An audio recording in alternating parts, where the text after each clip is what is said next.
Welcome to Exam Challenger. Exam চ্যালেঞ্জারের পক্ষ থেকে আমি সবাইকে স্বাগত জানাই। আজকের বিষয় হলো বাংলা ব্যাকরণ পার্ট 2। পার্ট 1 আমি আগে আপলোড করেছি, আপনারা চাইলে দেখে নিতে পারেন আমার চ্যানেলে গিয়ে। আর অবশ্যই চ্যানেলটিকে সাবস্ক্রাইব করুন, কারণ প্রত্যেক দিন আমি আগামীকালও পার্ট 3 নিয়ে আসবো। আর বাংলা খুবই গুরুত্বপূর্ণ, সামনে যে গ্রুপ ডির পরীক্ষা আসছে, বাংলা থেকেও প্রশ্ন আসবে। তো যে বাংলাগুলো আমি কভার করব তার ভিতরেই চলে আসবে প্রশ্নগুলো, আশা করি এর বাইরে থাকবে না। তো কথা না বাড়িয়ে চলুন শুরু করি আজকের এমসিকিউ। ফার্স্ট প্রশ্ন, নিচের কোন বানানটি সঠিক? তো এই জন্য বানান সম্বন্ধে হালকা জ্ঞান থাকতে হবে। তো এখানে হবে হস্যু দয়ে বয়ে একার ল, এই বানানটার কি সঠিক হবে। বাংলা ভাষায় মোট কতগুলি বর্ণ? এই প্রশ্নটা কিন্তু আসতে পারে। ইংলিশের বর্ণ আমরা জানি 26টা, কিন্তু বাংলা ভাষায় যে মোট কতগুলি বর্ণ অনেকেরই জানা থাকে না। তো এটা হচ্ছে 47টি। রবীন্দ্রনাথ গীতাঞ্জলি লিখেছেন, এটি কি ধরনের ক্রিয়া? তো রবীন্দ্রনাথ নিজে এটা করেছেন, তো এটা হচ্ছে স্বকর্মক্রিয়া। নেক্সট কোশ্চেন, নিচের কোনটি জল শব্দটির সমার্থক শব্দ নয়? মানে জল মানে এটা হবে না। ফার্স্ট অপশন আছে উদক, তো উদক মানে জল, বাড়ি মানে জল, কিন্তু বারিধি, বারিধি মানে জল না, বারিধি মানে সমুদ্র। তো এখানে হচ্ছে বারিধি অ্যান্সার হবে। কিংবা একটি, এটি কি ধরনের অব্যয়? কিংবা হচ্ছে সমুচ্চয়ী অব্যয়। নিচের কোনটি ভুল? তো আপনারা দেখতেই পারবেন, ভূ প্লাস ত প্লাস অ ভূ কখনো হতে পারে না। তো এটাই আর কি ভুল। অশিক্ষিত শব্দটির বিপরীত কি? অশিক্ষিত, অশিক্ষিতর বিপরীত শিক্ষিত, এটা আমরা সবাই হয়তো জানি, আমরা বলি শিক্ষিত অশিক্ষিত। যাই হোক, যে বর্ণ বা বর্ণ সমষ্টি মূল শব্দ বা ধাতুর সঙ্গে যুক্ত হয়ে শব্দ বা ধাতুকে পদে পরিণত করে সেগুলোকে কি বলে? এটা হবে অ্যান্সার বিভক্তি, কারণ বিভক্তি যুক্ত হলেই শব্দ বা ধাতু পদে পরিণত হয়। নেক্সট, ব্যক্তি বা পুরুষকে বোঝালে কোন সর্বনাম হয়? তো এটা হচ্ছে পুরুষবাচক সর্বনাম হয়। পূর্ণ যে চন্দ্র, পূর্ণচন্দ্র, এটি কি ধরনের সমাস? এটি হচ্ছে কর্মধারায় সমাস। সমাস নিয়ে আমরা একটা ভিডিও আপলোড করব। আমি আগেই বলেছিলাম যে বাংলা ব্যাকরণে আমি খুব একটা এক্সপার্ট না। বিভিন্ন বই ঘেটে এবং বিভিন্ন সহযোগিতায় আমি বাংলা ব্যাকরণের এমসিকিউগুলো নিয়ে আসছি। আমার একটা বন্ধু আছে যে বাংলা নিয়ে পড়াশোনা করেছে, সে এখন হচ্ছে মানে হাই স্কুলে আর কি শিক্ষকতা করছে। তো সে একটু ব্যস্ত আছে, যার জন্য আমরা সমাসের ভিডিওটা আনতে পারছি না। সমাস নিয়ে আমরা একটা টিউটোরিয়াল তৈরি করব, যে সমাসটা পুরো বুঝিয়ে দেওয়া হবে। নেক্সট, রাম বিদ্যালয়ে গিয়েছে, এটি কোন বর্তমানকাল? এটি হচ্ছে পুরাঘটিত বর্তমানকাল।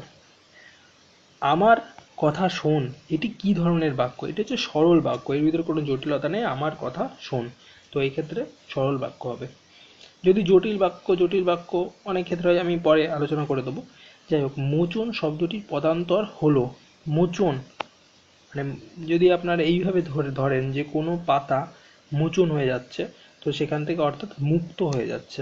তো এইভাবে কিন্তু মুক্ত হবে এখানে অ্যান্সার। নিচের কোনটি চন্দ্র এর সমার্থক শব্দ নয়? মানে চন্দ্র মানে চাঁদ, তার সমার্থক শব্দ এটা নয়। নিশাপতি চাঁদকে বোঝায়, শশধর চাঁদকে বোঝায়, চন্দ্রিমা মানে চাঁদকে বোঝায়, কিন্তু কুবুলয় মানে চাঁদকে বোঝায় না। দেশের বন্ধু, দেশবন্ধু, এটি কি ধরনের সমাস? তো অ্যান্সার হয়ে যাবে এটি তৎপুরুষ সমাস। নেক্সট, কল কল, এটি কি ধরনের অব্যয়? কল কল এটি হচ্ছে ধন্যাত্মক অব্যয়। ত বা দ এর পরে তালবস্য থাকলে সন্ধির ক্ষেত্রে কি হয়? সবসময় ত বা, এটা সন্ধির অ্যাকচুয়ালি সূত্র। আপনারা বাংলা ব্যাকরণটা আরও বুঝতে গেলে আপনারা এক কাজ তো করতে পারেন, 9-10 পড়লে, 9-10 বই নিয়ে আসলেই হবে। তো class WB board of secondary এডুকেশনের যে বই আছে, West Bengal board of secondary এডুকেশনের, সেই বই নিয়ে আসলেই মোটামুটি হয়ে যাবে কভার। আপনারা একটু দেখে নিতে পারেন। সন্ধির কতগুলো নিয়ম আছে, তার ভিতরে ত বা দ এর পরে তালবস্য থাকলে সন্ধির ক্ষেত্রে সবসময় ছ হয়। স্থির শব্দটির বিপরীত শব্দ কি হবে? খুব সহজ, এটা অস্থির। যে বিদেশে থাকে বহু পদটির একপদীকরণ হলো, আমরা বিদেশে যারা থাকে তাদের সবাইকে কিন্তু প্রবাসীই বলি, তো এখানে প্রবাসী হবে। নিচের কোন বানানটি ভুল? আপনারা দেখতে পাচ্ছেন অভ্যস্ত বানান, এটা নয়, তো এই বানানটা ভুল। তো হ্যাঁ, এবার হচ্ছে আমরা টোটাল সংখ্যা তো জানলাম যে বাংলায় বর্ণের সংখ্যা কত, সেক্ষেত্রে 47টি। আর যদি বলে ব্যঞ্জন বর্ণ, তাহলে স্বরবর্ণ বাদ দিয়ে যে কটা পড়ে থাকে সেটা হচ্ছে 35টি। কি দ্বারা প্রশ্ন করলে কি হবে? তো এখানে আমার মনে হচ্ছে প্রশ্নের উত্তরটা একটু ভুল আছে।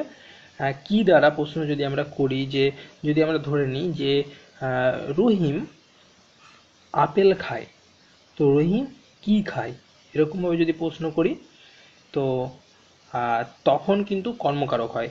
সরি বন্ধুরা, একটু ভুল হয়ে গেল আমার, আমি আর একটু আপনাদের ক্লিয়ার করে দিচ্ছি ব্যাপারটা, আমি প্রথম প্রশ্নটা দেখে একটু বুঝতে পারিনি। বলেছে কি দ্বারা প্রশ্ন করলে কি পাবো, এখানে কিন্তু আপনারা ভালো করে দেখেন, আমি একটু দেখাই এটা।